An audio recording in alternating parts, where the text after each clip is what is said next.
আর দিকে ফিরলাম, ওমা আনা মিনাল মুশরিকিন, আমি মুশরিকদের অন্তর্ভুক্ত নই, আমি আল্লাহকে ছাড়া কাউকে মানি।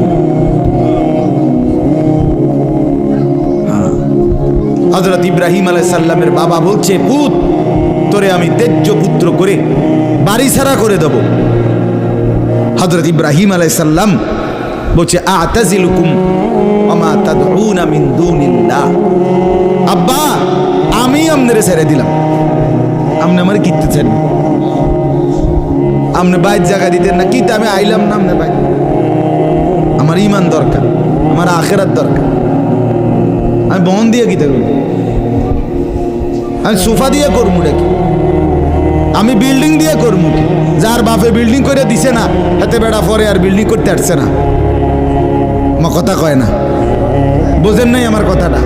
যার বাপে জমি কিনা দিতে আসছে না, এবারে পরে এবারে ফুতে আর কোনোদিন জমি কিনতে আসছে না, তো তো কি আপনি যে একবার উল্টাইয়া গেছেন। আরে ভূত, আমি যদি কদ্দুর কিছু করে দিয়ে যেতাম না পারি, আমি মরলে তারা খাইবো কেমনে? না তারা চিরা খাইবো। আর পরে আপনি 2 বস্তা চিরা কিনে দিয়ে যাই, আপনি মরলে আর কেউ দুনিয়াত কাম করতো না, আপনি একটা কামিলা মূর্তি আছেন শেষ। এটা ধোকার কথা না, বলেন না কেন? তো হযরত ইব্রাহিম আলাইহিস সালাম বলছে, আব্বা আপনাকে ছেড়ে দিলাম।